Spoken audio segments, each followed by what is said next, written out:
I met my wife through an online book club when I was 32. We were both participating in a reading challenge, one book per week for a year. She mentioned in the group that she was going through chemotherapy for advanced cancer.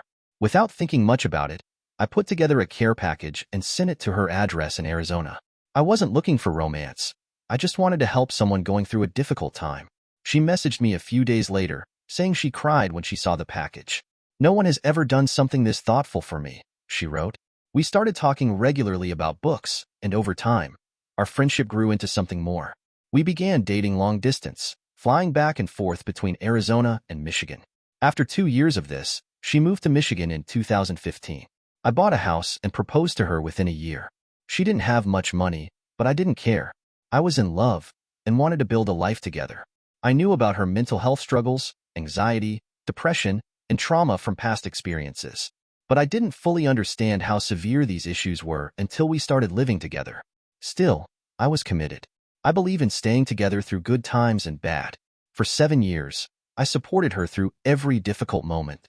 By the time our marriage started falling apart, she was doing better than ever. Her mental health had improved, and she had a great work-from-home job making more money than she'd ever made. Later, in court documents, she claimed I forced her to take that job to control her. The truth was much different. She had been cheating on me with someone in Boston, using business trips to the company's office there as cover. When I finally discovered this, she admitted she'd been seeing him since before COVID started. Looking back, I realized she might have been unfaithful since 2015, as she'd been making these Boston trips the entire time we lived together. In our 7 years together, we only had one real argument, during our honeymoon in Miami. She got angry when I called to check on my parents, but eventually accepted that daily calls to them were important to me.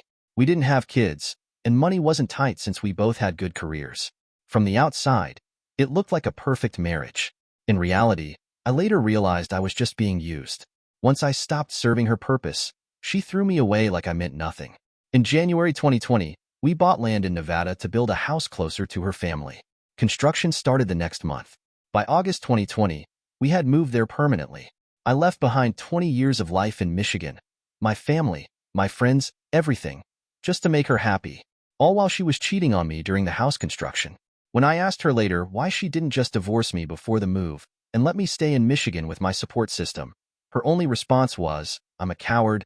She admitted she had never been in a relationship where she wasn't cheating, but she was willing to string me along until she could safely jump to her next relationship. You might wonder how I never suspected anything. She was incredibly good at hiding it. Every day, she would tell me how much she loved me, how much she appreciated everything I did for our family. In my birthday card just before I discovered everything, she wrote about looking forward to growing old together. It was all smoke and mirrors. Everything changed on December 12, 2021. She made a mistake that made me suspicious. She was a recovering alcoholic, sober for 18 months, and said she wanted to go to a conference in Seattle. I didn't think much of it until she forgot to take a gift she'd bought for her sponsor, who she claimed was one of the most important people in her life. Something felt off. During that weekend, she sent me a text that said, "I'm so messed up and going through the steps again." The way she wrote it wasn't like her at all. I thought maybe she'd started drinking again, which made no sense if she was with her sponsor and other members. I searched online and found there wasn't even any conference in Seattle that weekend. For the first time in our marriage, I looked through her iPad. What I found shattered my world. Photos of her with another man and explicit messages between them. That was just the beginning of my journey to discover who she really was and who I could become without her. I made every mistake you can imagine after discovering her affair. I cried more than she did. I thought about trying to fix our marriage. I took her on dates, trying to win her back. We were still intimate for a while, but soon I couldn't look at her the same way. Everything about her started to feel fake and ugly. I stopped all physical contact and filed for divorce. The divorce was finalized within 2 months of Discovery Day. She didn't want to tell anyone why we were splitting up, trying to hide the affair. Finally, she agreed to tell her parents on February 1st, 2022, while moving out her last belongings. When I tried to say goodbye to her mom, who had treated me like a son for years, her mom said, "That's okay. You were both equally responsible for this." That comment lit a fire in me. This woman, who I'd caught lying about her identity online and had screenshots to prove it, must have told her family a completely different story. I decided to wait until all legal documents were signed before exposing everything. She ended up paying heavily in the divorce. Living in a no-fault state, she wanted an uncontested divorce, probably to avoid discussing her affair in court. I kept our furnished house with 70% of the equity and the newer paid-off car. I also kept the retirement savings I'd been putting away for my parents with her previous approval.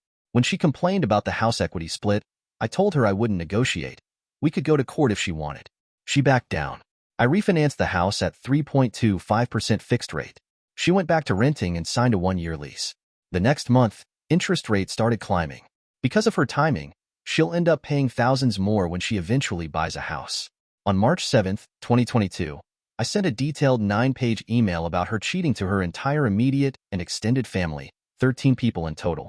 I only spared her grandmother from reading it. They were all devoted churchgoers whose lives revolved around their faith. I also contacted her workplace, informing her manager and the CEO about her behavior. 5 days later, a deputy served me with a restraining order. She accused me of harassment and stalking. To strengthen her case, she made up lies about abuse and asked the judge to order me into a domestic violence program. Remember, I had never even raised my voice at her, even after discovering her betrayal. She wrote ridiculous lies in her complaint, that I never let her leave the house alone, that I forced her to work from home to control her, that I dictated what makeup and hairstyles she could wear, that I abused our cats. She even claimed I made online posts saying women in other countries get jailed or killed for infidelity. In reality, I had written about how some countries have legal penalties for cheating. She changed cheaters to women and fines to killing to make me look violent. You should have seen her face when my lawyer made her read her modified version of my post in court. Despite trying to avoid it earlier, she ended up having to stand in front of a judge in a packed courtroom and be exposed as a cheater anyway. The restraining order hearing finally happened 6 months later. She looked terrible when she walked in. She'd gained weight and tried to cover her skin problems with heavy makeup that made it worse. She blamed me for causing problems in her family with my email, never taking responsibility for her own actions. The entire hearing lasted less than 10 minutes. She had zero evidence to support her claims. I had extensive proof to disprove everything she said, but I only needed to show one thing: months of credit card statements showing she regularly went shopping, to restaurants and cafes while I was at work, plus photos of us together with her wearing different hairstyles and makeup. The judge asked her if she had any evidence or witnesses to support her claims. When she said no, the case was immediately thrown out. I could have pressed charges against her for making false abuse allegations, but I didn't want to spend another 6 months in legal battles with her. In court, she tried to make it seem like I was obsessed with her. The truth was, I had moved on long ago and was happier than I'd ever been with her. Looking back, I realized I was never truly happy in our marriage. I was just content, and there's a big difference. It's ironic that cancer brought us together, but I didn't find real happiness until I removed the toxic presence from my life. If she ever tries to contact me again, I'm going straight to the police about her false abuse allegations. On the first anniversary of Discovery Day, my friend Rob calls it Liberation Day, I went out to celebrate. I was celebrating because I had dodged a bullet by just 11 days. 2 weeks before finding out about the affair, my wife had told me in the car that she felt I only used her for cooking, laundry, and intimacy. I cried right there, feeling like the worst husband ever. When we got home, she said she felt that way because we didn't have deep conversations anymore. Looking back, she was just projecting. She was the one who had been using me all along. We had marriage counseling scheduled for 11 days after I found out about her affair. If I hadn't discovered the truth, I'd probably still be in therapy trying to be a better husband while she continued cheating. After everything fell apart, I focused on improving myself. When I first found out about the affair, my self-esteem was gone. I set goals to build myself back up. I had started trying to lose weight just before Discovery Day, but her cheating kicked my motivation into high gear. I joined a gym and lost 55 pounds over the next year. A month after Discovery Day, I signed up for a marathon. I was still overweight and hadn't run since high school soccer, but I had 90 days to train and was determined to finish. I completed it in just over 5 hours. After that, my confidence skyrocketed. I knew I could do anything I set my mind to. Now I'm training for a triathlon.